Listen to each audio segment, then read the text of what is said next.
தங்களது கூட்டணி எஃகு கோட்டை போல் உறுதியாக இருக்கிறது என்றும் கூட்டணியை யாராலும் அசைக்க முடியாது என செல்வ பெருந்தகை பேட்டியளித்துள்ளார்.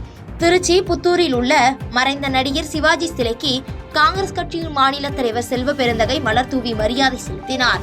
தொடர்ந்து செய்தியாளர்களை சந்தித்த அவர் 3 ஆண்டுகளாக ஒன்றிய அரசு தமிழக அரசின் மீது தாக்குதல் நடத்துகிறது என்றும் புதிய கல்விக் கொள்கையை அமல்படுத்தினால்தான் நிதி கொடுப்போம் என்பது எவ்வளவு பெரிய சர்வாதிகாரம் என்றும் குற்றம் சாட்டி பேசினார். மேலும் பேசியவர் பாஜக RSS என்பது பெண்களுக்கு எதிரான கட்சி என்றும் தங்கள் கூட்டணி எஃகு கோட்டை போல் உறுதியாக உள்ளது என்றும் இந்த கூட்டணியை யாரும் அசைக்க முடியாது என தெரிவித்தார். இல்லைங்க, இந்த கூட்டணியை யாரும் உடைக்க முடியாது, அசைக்க முடியாது. இது கொள்கை கூட்டணி, தமிழ்நாட்டை பாதுகாக்கும் கூட்டணி, தமிழ்நாட்டை வளர்ச்சி பாதையில் எடுத்துக்கின்ற கூட்டணி. அந்த சிந்தனையே காங்கிரஸுக்கு கிடையாது.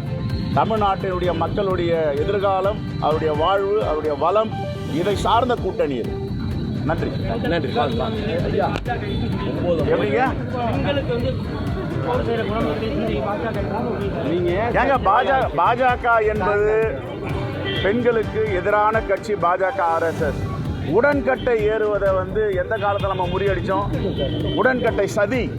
ஆனால் அந்த சதியை ஆதரித்து நாடாளுமன்றத்தில் பாஜக உறுப்பினர் பேசினாரா இல்லையா? பேசினார்ல. சதி வேணும், உடன்கட்டை அப்படின்னா பிற்போக்குவாதிகள் அவங்கெல்லாம். அக்கா தமிழ் இசைக்கு விபரம் தெரியாமல் பேசிகிட்டு இருக்கு. அதெல்லாம் படிக்கணும். சதி என்னன்னா, உடன்கட்டை என்னன்னா, இப்போ அக்கா அதையே ஆதரிச்சிருந்தாங்கலாம். ஒரு நாளைக்கு தமிழ்நாட்டு பெண்கள்லாம் இறக்கும் போது நீங்களாம் ஏறுங்கன்னு பாஜகவும் RSSும் சதியை கொண்டு வருவாங்க. அதை தானே பாஜக உறுப்பினர் பேசினார். சதி வேணும், உடன்கட்டை வேணும், பெண்களுக்கு சம உரிமை கொடுக்கூடாதுன்னு.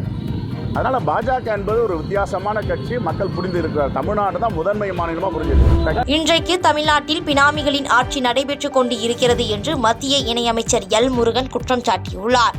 கோவை விமான நிலையத்தில் மத்திய இணையமைச்சர் எல் முருகன் செய்தியாளர்களை சந்தித்து பேட்டியளித்தார். அப்பொழுது பேசிய அவர், இன்றைக்கு தமிழ்நாட்டில் ஒரு பினாமிகளின் ஆட்சி நடைபெற்றுக் கொண்டு இருக்கிறது என்றும் தமிழ்நாட்டினுடைய ஆட்சியை நடத்துவது முதலமைச்சரா அல்லது இந்த தம்பிகளா என்பது பொதுமக்கள் இடத்தில் ஒரு பெரிய கேள்விக்குறியாக உள்ளது என்று தெரிவித்தார்.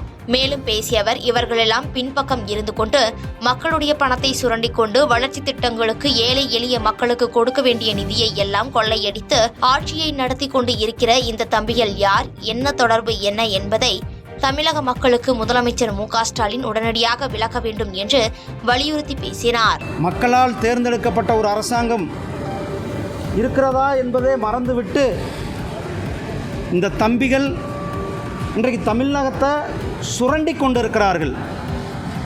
தமிழ்நாட்டினுடைய வளர்ச்சிக்கு பயன்படுத்த வேண்டிய நிதிகளை எல்லாம் ஊழல் செய்து அந்த நிதியெல்லாம் தங்களுடைய சொந்த லாபத்திற்காக பயன்படுத்துகின்ற இந்த தம்பிகள் மேலே அல்லது இந்த தம்பிகளுக்கும் திராவிட முன்னேற்ற கழகத்தினுடைய குடும்பத்தினருக்கும் என்ன உறவு, அவர்களை இயக்குவது யார், அவர்களுக்கு என்ன தொடர்பு அல்லது தொடர்பில்லாம் இந்நேரம் சொல்லியிருக்கணும்ல முதலமைச்சர் அவர்கள். வாலாஜா அருகே புதிதாக கட்டி முடிக்கப்பட்ட நியாய விலைக் கடை, சுகாதார நிலைய கட்டிடம் உள்ளிட்டவற்றின் திறப்பு விழா நடைபெற்றது.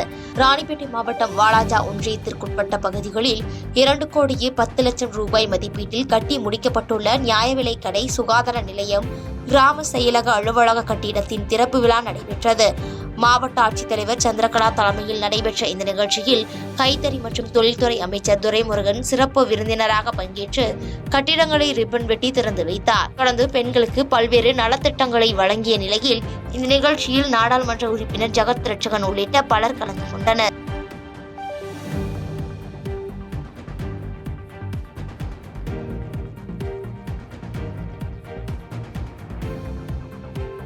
செய்திகளை உடனுக்குடன் தெரிந்து கொள்ள கீழ்கண்ட கேபிள் மற்றும் DTH நெட்வொர்க்குகளில் எம்நாடு செய்தி தொலைக்காட்சியை காணுங்கள். பாதகம் செய்பவரை கண்டால் நாம் பயம் கொள்ளலாகாது பாப்பா. மோதி மிதித்துவிடு பாப்பா, அவர் முகத்தில் உமிழ்ந்துவிடு பாப்பா. அண்மை செய்திகளை உடனுக்குடன் தெரிந்து கொள்ள இணைந்திருங்கள் எம்நாடு தொலைக்காட்சியுடன்.